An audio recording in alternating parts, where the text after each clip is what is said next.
नमस्कार जोहार, आपका स्वागत है खबर छत्तीसगढ़ में। तो आइए जानते हैं छत्तीसगढ़ के हर छोटे बड़े शहर से 25 फटाफट बड़ी खबरों को। इससे पहले यदि आप वीडियो को लाइक नहीं किए तो लाइक कर दीजिए और चैनल में नए हैं तो चैनल को सब्सक्राइब कर लीजिए। और आप वीडियो को कहां से देख रहे हैं कमेंट बॉक्स में हमें जरूर बताइए। इस छत्तीसगढ़ में सेमीकंडक्टर उद्योग की नई शुरुआतें, खुलेंगे तकनीकी विकास और अंतर्राष्ट्रीय रोजगार के द्वार। छत्तीसगढ़ में सेमीकंडक्टर उद्योग की स्थापना राज्य के औद्योगिक और तकनीकी विकास के लिए नए अवसर लेकर आई है। इससे न केवल राज्य तकनीकी उन्नति की दिशा में आगे बढ़ रहे हैं, बल्कि युवाओं के लिए अंतर्राष्ट्रीय स्तर पर रोजगार और प्रशिक्षण के अवसर भी तैयार हो रहे हैं। विशेषज्ञों का मानना है कि यह शुरुआत छत्तीसगढ़ को भारत के उभरते हाईटेक नॉलेज और इलेक्ट्रॉनिक मैन्युफैक्चरिंग हब के रूप में स्थापित कर सकती है। बता दें कि राज्य में सेमीकंडक्टर विनिर्माण इकाई की स्थापना पॉलीमेटेड इलेक्ट्रॉनिक्स प्राइवेट लिमिटेड द्वारा की जा रही है। यह भारत की पहली सेमीकंडक्टर चिप निर्माण कंपनी मानी जाती है। कंपनी ने छत्तीसगढ़ में 1143 करोड़ की लागत से एक हाईटेक उत्पादन सुविधा स्थापित करने की घोषणा की है। 1.5 लाख वर्ग फीट में बन रहा यह प्लांट वर्ष 2030 तक 10 अरब चिप्स के उत्पादन का लक्ष्य लेकर आगे बढ़ रहा है। इन चिप्स का उपयोग टेलीकॉम, 6G या 7G तकनीक, लैपटॉप, पावर इलेक्ट्रॉनिक्स और अन्य अत्याधुनिक उत्पादों में किया जाएगा। इस छात्रों के इंतजार खत्म, छत्तीसगढ़ बोर्ड ने जारी किया परीक्षा शेड्यूल। 10वीं 12वीं की परीक्षाएं फरवरी से। छत्तीसगढ़ माध्यमिक शिक्षा मंडल ने वर्ष 2026 की बोर्ड परीक्षाओं का इंतजार खत्म कर दिया। मंडल ने हाई स्कूल, हायर सेकेंडरी तथा शारीरिक प्रशिक्षण पत्रों उपाधि परीक्षाओं की आधिकारिक तिथियां घोषित कर दी। कार्यक्रम जारी होने के बाद प्रदेश भर के छात्रों, स्कूलों और अभिभावकों में परीक्षा तैयार को लेकर तेजी देखी जा रही है। घोषित कार्यक्रम के अनुसार हायर सेकेंडरी की वार्षिक परीक्षा 20 फरवरी 2026 से 18 मार्च 2026 के बीच आयोजित की जाएगी। वहीं हाई स्कूल यानी कि 10वीं की परीक्षा 21 फरवरी 2026 से होकर 13 मार्च 2026 तक चलेगी। दोनों परीक्षाओं का समय प्रातः 9 बजे से 12:15 बजे तक निर्धारित किया गया है। कड़ाके की ठंड से राहत का दौर शुरू, तापमान में 5 डिग्री तक उछाल, अगले 3 दिन ऐसा रहेगा मौसम। छत्तीसगढ़ में पिछले सप्ताह तक महसूस की जा रही तेज शीतलहर अब थमने लगी है। मौसम विभाग के अनुसार पूर्वी दिशा से आ रही हवाओं के कारण ठंड में कमी दर्ज की जा रही है। बीते कुछ दिनों के न्यूनतम तापमान में लगातार बढ़ोतरी देखी जा रही है। कुछ दिन पहले जहां राज्य का न्यूनतम तापमान 6 डिग्री सेल्सियस तक गिर गया था, वहीं अब यह लगभग 11 डिग्री सेल्सियस के आसपास पहुंच गया। इससे लोगों को सुबह और रात में पहले की तुलना में कम ठंड महसूस हो रही है। इस छत्तीसगढ़ राज्य विधिक परिषद चुनाव के अंतिम परिणाम घोषित, पूरे राज्य से 25 अधिवक्ता निर्वाचित। छत्तीसगढ़ राज्य विधिक परिषद चुनाव के अंतिम परिणाम आज घोषित कर दिए गए। चुनाव में पूरे राज्य से 25 अधिवक्ता निर्वाचित हुए, जिनमें बिलासपुर से 7 सदस्य निर्वाचित हुए। अधिवक्ता परिषद के चुनाव 10 वर्षों के पश्चात हुए हैं। बता दें कि चीफ जस्टिस हाईकोर्ट छत्तीसगढ़ के सुमोटो पिटीशन के आदेश पर यह चुनाव कराए गए। चुनावों में सदस्यों के निर्वाचन से छत्तीसगढ़ राज्य विधिक परिषद का गठन हुआ।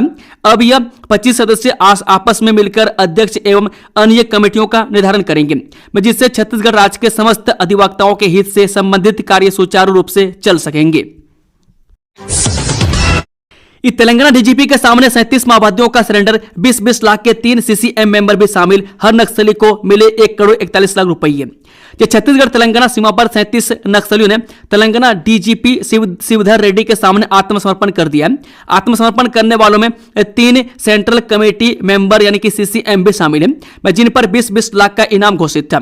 इनमें 2 नक्सली, 2 आंध्र तेलंगाना और 1 छत्तीसगढ़ का रहने वाला है। सरकार ने आत्मसमर्पण करने वाले हर नक्सली को 1 करोड़ 41 लाख रुपये मौके पर प्रदान किए। पुनर्वास योजना के तहत उन्हें अन्य विशेष सुविधाएं भी दी जाएंगी। बंगाल में बाबरी मस्जिद को लेकर बवाल, हुमायूं कबीर पर साधुओं ने रखा इनाम, बीजेपी ने घेरा। तृणमूल कांग्रेस से टीएमसी के विधायक हुमायूं कबीर के बाबरी मस्जिद बनाने के ऐलान ने विवाद खड़ा कर दिया। अयोध्या में 25 नवंबर को राम मंदिर के शिखर पर ध्वजारोहण से पहले टीएमसी विधायक हुमायूं कबीर की बाबरी मस्जिद की घोषणा पर साधु संतों ने ऐतराज जताया। अयोध्या के संत जगत गुरु परमहंस आचार्य ने हुमायूं कबीर पर इनाम की भी घोषणा की। वहीं इस पर अयोध्या मामले में पैराकार रहे इकबाल अंसारी ने भी आपत्ति जताई है और कहा कि मंदिर मस्जिद राजनीति के लिए जगह नहीं है। अब नवभारत ट्रेन में बर्थडे से लेकर प्री वेडिंग तक मनाइए, एनसीईआरटीसी ने शुरू की नई पहल। कि दिल्ली एनसीआर के यात्रियों के लिए नव भारत ट्रेन अब सिर्फ सफर का जरिया ही नहीं बल्कि जिंदगी के खास पलों को यादगार बनाने का नया माध्यम भी साबित होने जा रही है।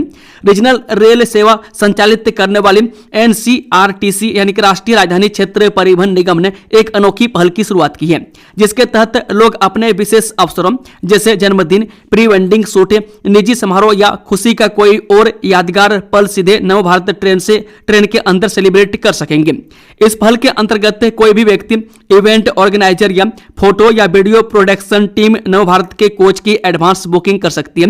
आयोजन ट्रेन के स्टेशन पर खड़े कोच में या परिचालन के दौरान ट्रैक पर चलती ट्रेन में दोनों तरीकों से संभव होगा।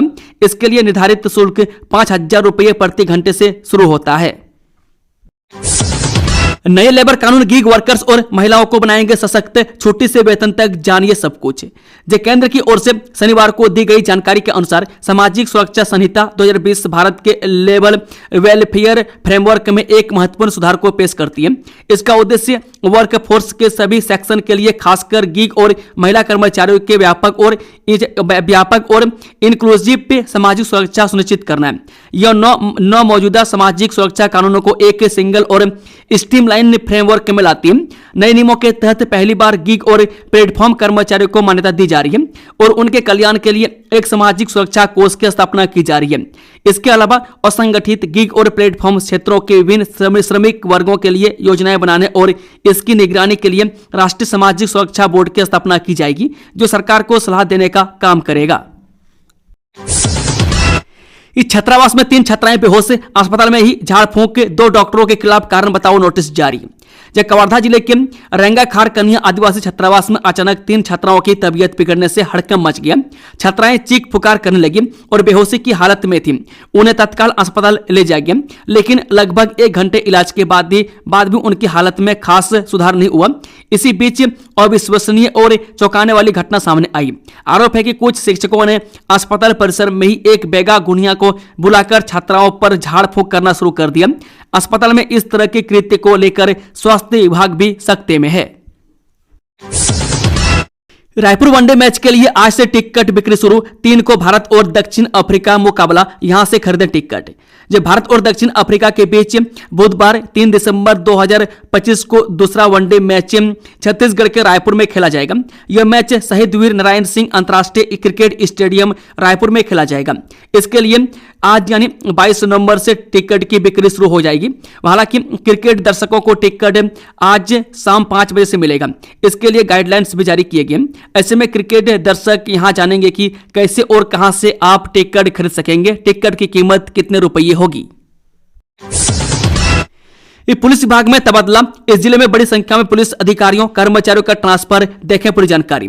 शक्ति जिले में पदस्थ 21 पुलिस कर्मियों के तबादले हुए। आदेश के अनुसार 3 उप निरीक्षक, 3 सहायक उप निरीक्षक, 9 प्रधान आरक्षक व 4 आरक्षकों का तबादला हुआ। अलग अलग थाने के पदस्थ व रक्षित केंद्र में पदस्थ पुलिस कर्मियों को जिले के अलग अलग थाना में पदस्थापना किया गया। साथ ही हसोद थाना में पदस्थ 2 प्रधान आरक्षक नंदूराम साहू व अश्विनी जायसवाल को लाइन अटैच किए गए। यह आदेश एसपी प्रफुल्ल ठाकुर ने जारी किया। उनके जिले में पदभार ग्रहण करने के बाद यह पहला सूची है। अमित बघेल की गिरफ्तारी की याचिका खारिज, हाईकोर्ट ने किया हस्तक्षेप करने से इनकार, बताइए ये वजह।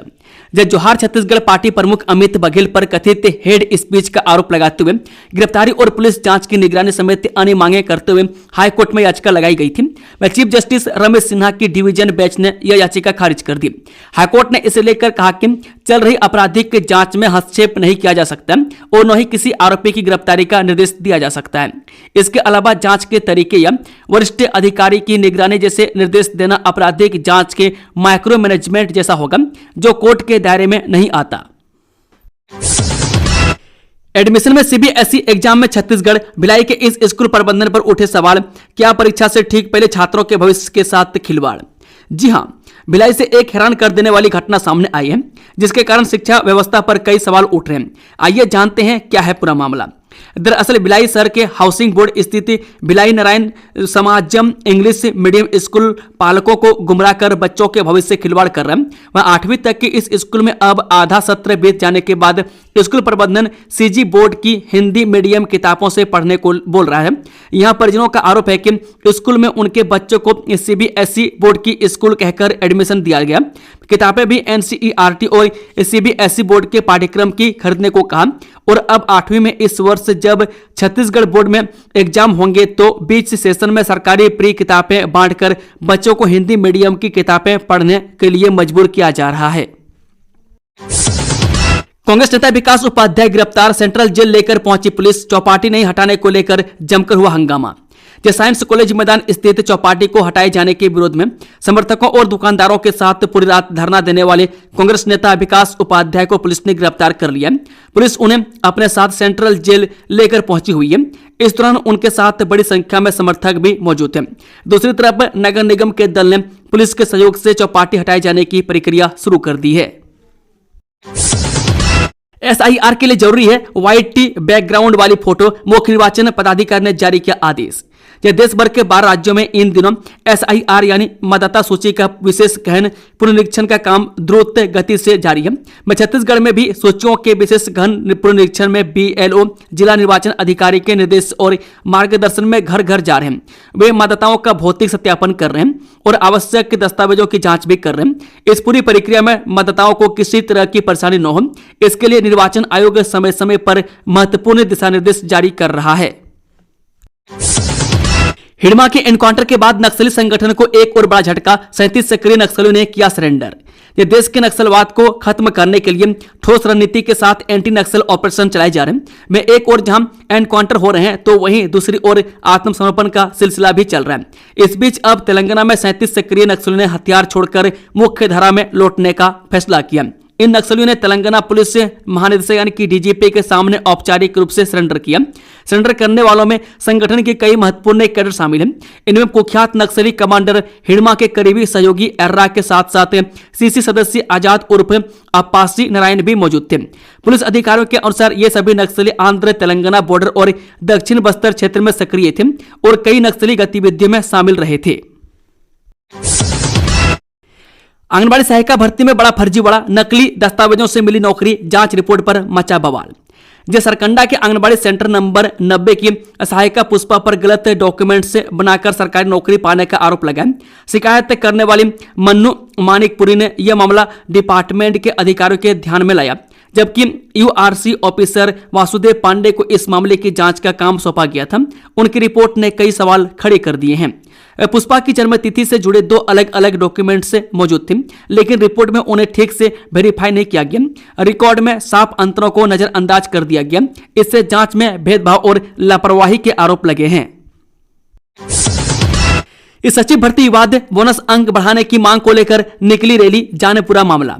छत्तीसगढ़ ग्राम रोजगार सहायक संघ सचिव भर्ती प्रक्रिया में अनियमितता, वर्षता आधारित अंक वृद्धि की मांग को लेकर सड़क पर उतरे, जिसमें दंतेवाड़ा, बीजापुर, सुकमा, कांकेर, नारायणपुर, सुकमा और जगदलपुर से सैकड़ों की संख्या में ग्राम रोजगार सहायक शामिल हुए। इनमें महिलाओं की बड़ी संख्या थी। रोजगार सहायकों ने उपज मंडी में धरना दिया और कलेक्टोरेट कार्यालय पहुंचकर शासन प्रशासन से अपनी मांग को लेकर ज्ञापन सौंपा। इस दौरान संभागीय अध्यक्ष भोला सिंह ठाकुर ने संभाग स्तरीय धरना प्रदर्शन करते हुए शासन के समक्ष अपनी मांग को मजबूती से रखा गया। सचिव भर्ती में ग्राम रोजगार के हितों को दरकिनार किया गया। वर्ष 2006 से कार्यरत सहायकों को उनकी सेवा अवधि को भर्ती में उचित वरीयता नहीं मिल रही। उन्होंने कहा, भर्ती प्रक्रिया में अनियमितता, उपेक्षापूर्ण व्यवहार और वर्षता के मानकों की अनदेखी की जा रही है। मांगे पूरी न होने पर आंदोलन उग्र किया जाएगा। इस देश के प्रमुख एयरपोर्ट पर एंटी ड्रोन सिस्टम लगेंगे, इन हवाई अड्डों से शुरू होने की रिपोर्ट। ड्रोन हमले के बढ़ते खतरे को देखते हुए देश के प्रमुख एयरपोर्ट पर एंटी ड्रोन सिस्टम लगाए जाएंगे। मीडिया रिपोर्ट के अनुसार यह कदम दुनिया भर में बढ़ते तनाव और ऑपरेशन सिंदूर के दौरान बने हालात को देखते हुए उठाया जा रहा है। देखा गया कि मॉडर्न वॉरफेयर में ड्रोन बहुत ही घातक हथियार साबित हुआ है। दिल्ली कार धमाके की जांच में भी इस बात की जानकारी सामने आई है कि जैश-ए-मोहम्मद के आतंकवादी हमास के तरह से ड्रोन अटैक की साजिश भी रच रहे थे। इस साइंस कॉलेज चौपाटी शिफ्टिंग पर बवाल, जेसीबी पहुंचते ही कांग्रेस नेताओं और व्यवसायियों ने किया जमकर विरोध। जो रायपुर में साइंस कॉलेज मैदान स्थित चौपाटी पर शुरू हुई नगर निगम की कार्रवाई विवादों में घिर गई। जैसे ही निगम की टीम पुलिस बल और जेसीबी मशीनों के साथ मौके पर पहुंची, व्यवसायियों और कांग्रेस नेताओं ने इसका तीखा विरोध शुरू कर दिया। कार्रवाई के दौरान विरोध उस समय तेज हो गया जब पूर्व विधायक के विकास उपाध्याय, नेता प्रतिपक्ष निगम आकाश तिवारी और कई कांग्रेस कार्यकर्ता जेसीबी के सामने लेट गए। पुलिस ने उन्हें समझाइश देने की कोशिश की, लेकिन जब वे हटने को तैयार नहीं हुए तो उन्हें हिरासत में ले लिया गया। इस शक्ति जिले में हाथियों का कहर, 15 से 20 जंगली हाथियों का झुंड सीमा क्षेत्र में घुसा, ग्रामीणों में दहशत का माहौल। जिले से एक बड़ी खबर आ रही है। मैं ग्राम पंचायतें ऋषभ तीर्थ और सलिया भाटा क्षेत्र में हाथियों का विशाल झुंड देखा गया। स्थिति को देखते हुए वन विभाग ने तुरंत अलर्ट जारी किया है। मिली जानकारी के अनुसार 15 से 20 हाथियों का यह झुंड पिछले कई दिनों से इलाके में सक्रिय है। दिन के समय ये हाथी पहाड़ में रह रहे हैं, लेकिन रात होते ही गांव में घुसकर किसानों की खड़ी फसलों को भारी नुकसान पहुंचा रहे हैं। राज्य निर्वाचन आयोग का बड़ा फैसला, एसआईआर फॉर्म भरने के दौरान गलत जानकारी देने पर होगी 1 साल की सजा। ये छत्तीसगढ़ में मतदाता सूची का विशेष गहन पुनरीक्षण यानी कि एसआईआर प्रक्रिया जारी है। इसी बीच राज्य निर्वाचन आयोग ने एक जरूरी निर्देश जारी किए। इसके मुताबिक एसआईआर फॉर्म भरने के दौरान मतदाता गलत जानकारी देता है या दस्तावेज अटैच करता है तो उसे 1 साल की सजा और जुर्माने का प्रावधान है। वहीं चुनाव आयोग ने एसआईआर को लेकर मतदाताओं को अलर्ट भी किया है कि फॉर्म भरने के दौरान बीएलओ ओटीपी नहीं मांगते और न ही फोन के माध्यम से निर्वाचन आयोग का कोई भी कर्मचारी किसी भी मतदाता से ओटीपी पूछता है। वे पर्सनल जानकारी मांगने पर किसी को न बताएं। ऐसा होने पर थाने में शिकायत कर सकते हैं। वहीं एसआईआर फॉर्म भरने की अंतिम तिथि बढ़ाने की मांग भी की जा रही है। स्कूल का ताला बंद, बच्चे बाहर खड़े, जांजगीर चंपा के प्राथमिक स्कूल में प्रशासनिक लापरवाही का बड़ा मामला। जांजगीर चंपा जिले के नवागढ़ ब्लॉक के ग्राम पंचायत खिसोरा स्थित शासकीय प्राथमिक शाला आमापाली में आज सुबह एक बड़ा प्रशासनिक लापरवाही का मामला सामने आया। मैं सुबह रोज की तरह बच्चे समय पर स्कूल तक पहुंचे, लेकिन स्कूल का मुख्य दरवाजा बंद मिला। आश्चर्य की बात यह रही कि निर्धारित समय बीत जाने के बाद भी कोई शिक्षक स्कूल नहीं पहुंचा, जिसके कारण बच्चे स्कूल परिसर के बाहर ही खड़े इंतजार करते रहे। स्थानीय लोगों का कहना है कि यह पहली बार नहीं है। स्कूल में शिक्षकों की नियमित देरी की शिकायतें पहले भी उठ चुकी हैं, लेकिन आज ताला बंद मिलने से अभिभावकों और ग्रामीणों में गंभीर रोष देखा गया। बच्चों को पढ़ाई से वंचित होना पड़ा और कई अभिभावकों ने इसे सरकार की शिक्षा व्यवस्था पर सवाल खड़ा करने वाला मामला बताया है। विनोद कुमार शुक्ल ज्ञानपीठ पुरस्कार से सम्मानित, छत्तीसगढ़ के रायपुर में निवास पर दिया गया सम्मान। जी हां, प्रसिद्ध साहित्यकार विनोद कुमार शुक्ल को उनके निवास पर हिंदी के सर्वोच्च सम्मान 69वें ज्ञानपीठ पुरस्कार से सम्मानित किया गया। स्वास्थ्य कारणों के चलते ज्ञानपीठ के महाप्रबंधक RN तिवारी और वरिष्ठ लेखा अधिकारी धर्मपाल कंवर ने रायपुर आकर उन्हें पुरस्कार और सम्मान राशि का चेक प्रदान किया। प्रसिद्ध साहित्यकार विनोद कुमार शुक्ल को उनके निवास पर हिंदी के सर्वोच्च सम्मान 59वें ज्ञानपीठ पुरस्कार से सम्मानित किया गया।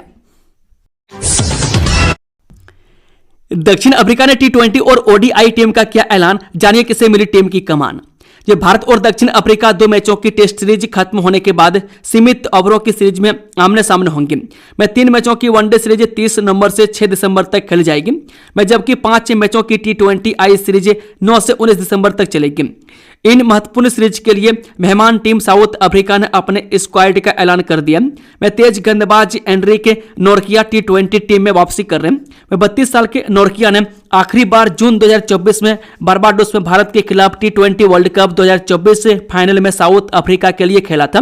हेड कोच सुक्री कॉनराड ने कहा, एनरिक का T20 टीम में स्वागत करना बहुत अच्छा है। जो चोट की वजह से पिछले टूर से बाहर रह रहे थे। हम अच्छी तरह जानते हैं कि वह उनके साथ काम करने के लिए बहुत उत्सुक हैं। दोस्तों, खबरों का सिलसिला समाप्त होता है। अगर जानकारी पसंद आई तो वीडियो को लाइक, शेयर, चैनल को सब्सक्राइब जरूर से जरूर कर लें।